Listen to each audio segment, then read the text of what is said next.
ایک بدماش نے کہا تھا، یہ ان کا مفکر ہی ہے ایک، اس نے کہا تھا مسلمانوں سے 4 چیزیں مٹا دو تو مسلمانوں کا وجود ختم ہو جائے گا۔ 4 چیزیں جب تک ان کے اندر ہیں یہ کبھی مٹ نہیں سکتے۔ وہ 4 چیزیں کون سی ہیں؟ اس نے کہا ایک قرآن، دوسرا حج، تیسرا جہاد، اور چوتھا حضور علیہ السلام سے عشق۔ یہ 4 چیزیں اگر مسلمانوں سے ختم کر دی جائیں تو ان کا وجود توڑ کے رکھ دیا جائے گا۔ یہ بکھر بھی جاتے ہیں، یہ 4 چیزیں ان کو پھر کھڑا کر دیتی۔ تو قرآن مجید غیر متبدل ایک پیغام حق ہے اور اس کی زیر زبر بھی نہیں بدل سکتی۔ یہاں چچینیا میں اور ان ریاستوں کے اندر جب قرآن مجید چھین لیا گیا اور مدارس بند کر دیے گئے، مسجدوں کو تالا لگا دیا گیا، اور جو سبزی بھی بیچتے تھے وہ سبزی بھی دیتے تھے، قرآن کی آیتیں بھی سکھاتے تھے۔ گھر کے اندر ماں جو ہے وہ کپڑے بھی سیتی تھی اور ساتھ بچے کو بیٹھ کے قرآن مجید حفظ بھی کرواتی تھی۔ تو قرآن مجید ختم نہیں ہونے والا، اور اللہ نے آج بھی، یہ امت کے عروج کا زمانہ نہیں ہے، یہ امت کے زوال کا دور ہے۔ ہر گلی میں، ہر بستی میں، ہر محلے میں حافظ قرآن ہے۔ یہ امت کے زوال کے زمانے کی کہانی ہے، اور جب امت عروج پہ ہوگی پھر کیا عالم ہوتا ہوگا۔ قرآن اس امت کی زندگی ہے، اس امت کی حیات ہے۔ لادینی قوتیں یہ سمجھتی ہیں کہ قرآن کو ان سے چھین لیا جائے۔ میں کہتا ہوں تم میں جرأت ہے تو قرآن کے چیلنج کو قبول کرو۔ قرآن نے کہا ان کنتم فی ریب مما نزلنا علی عبدنا فاتوا بسورۃ من مثلہ۔ قرآن کی مثل ایک کی صورت لا کے دکھاؤ۔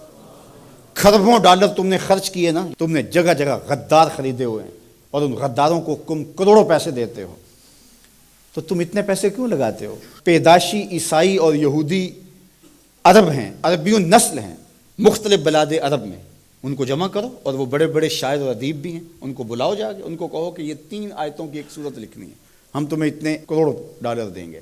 لیکن تیرے سامنے یوں دبے لچے فصحا عرب کے بڑے بڑے، کوئی جانے کے منہ میں زبان نہیں بلکہ جسم میں جان ہے۔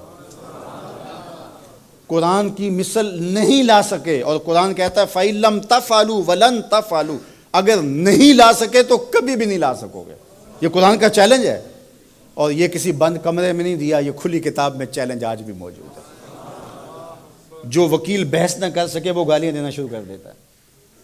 پر یہ پنچایت میں آپ نے بھی دیکھا ہوگا کہ جو جھوٹا پڑ رہا ہو وہ آگے سے گالیاں دینا شروع کر، لڑائی شروع کر دیتا ہے۔ یہ جو ناروے میں واقعہ ہوا ہے، یہ جھوٹے لوگ ہیں۔ اگر تمہارے میں ہمت ہوتی، تمہارے میں دم ہوتا تو قرآن کی مثل لاؤ نا، 3 آیتیں لاؤ۔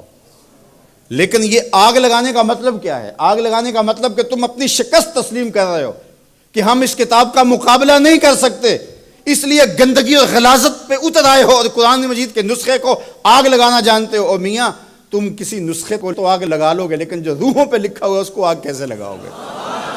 اور علماء نے کہا ہے کہ جب قرآن مجید کو کوئی آگ لگائے یا اس کو پھینک دے تو وہ لفظ پھینکتا ہے، نور اڑ جاتا ہے اس کا۔ قرآن اللہ کی کتاب ہے، اللہ اس کی حفاظت کرتا ہے۔ تو یہ بات ذہن میں رکھیے، یہ شکست خوردہ ذہن کی علامت ہے کہ یہ جو کچھ کیا گیا ہے، یہ بالکل نکھٹو قسم کے، یہ ہارے ہوئے شکست خوردہ لوگوں کا مزاج ہے کہ وہ کتاب کو آگ لگا رہے ہیں۔ میاں یہ کیا بات ہوئی؟ دنیا کی کسی بھی تہذیب میں ایسا ہوا ہے؟ کوئی بھی دانشور ایسا کرتا ہے؟ تمہارے میں دم ہے، جرأت ہے تو اس کتاب کا مقابلہ کر کے دکھاؤ، اور تم نہیں کر سکتے اور کبھی بھی نہیں کر سکتے۔ اور یہ قرآن کا چیلنج 14 صدیوں سے موجود ہے۔ بڑے بڑے اہل سخن اس زمانے میں تھے جن کے سخن کا طوطی بولتا تھا، اور جو قادر الکلام شاعر اور ادیب اور فلسفی جو ہے وہ فصحا کہلاتے تھے، لیکن قرآن کا مثل وہ بھی نہیں لا سکے۔ تم کس کھیت کی مولی ہو؟ تو قرآن کل بھی چمکتا تھا، قرآن آج بھی چمکتا ہے، اور قرآن کے اجالے اور قرآن کی روشنیاں باقی رہیں گی۔ تو صاحب یہ بات ذہن میں رکھیے کہ اس کتاب سے ہمیں زندگی ملے گی، کتاب سے کبھی بھی دور نہ ہونا۔ چاہے 2 رکوع روزانہ قرآن مجید کی تلاوت معمول زندگی بنا لو، تمہارا کوئی دن قرآن کی تلاوت کے بغیر نہ گزرے۔ قرآن دن کے اجالوں میں اور رات کی تنہائیوں میں پڑھو، قرآن کے ساتھ جڑ جاؤ۔ یہ کتاب زندہ ہے، بلکہ اقبال نے تو کیا خوب بات کہی کہ فاش گوئیں مانچ در دل مزمرست، این کتاب نیس چیزیں دیگرست۔ اقبال کہتا ہے میں کھل کے نہ کہہ دوں جو میرے سینے میں چھپا ہے، یہ کتاب نہیں، یہ کوئی اور ہی شے ہے۔ یہ اللہ کی وہ لٹکتی ہوئی رسی ہے جس کا ایک سرا تمہارے ہاتھ میں ہے، دوسرا سرا اللہ کے دست قدرت میں ہے۔ اس کتاب سے جڑ جاؤ۔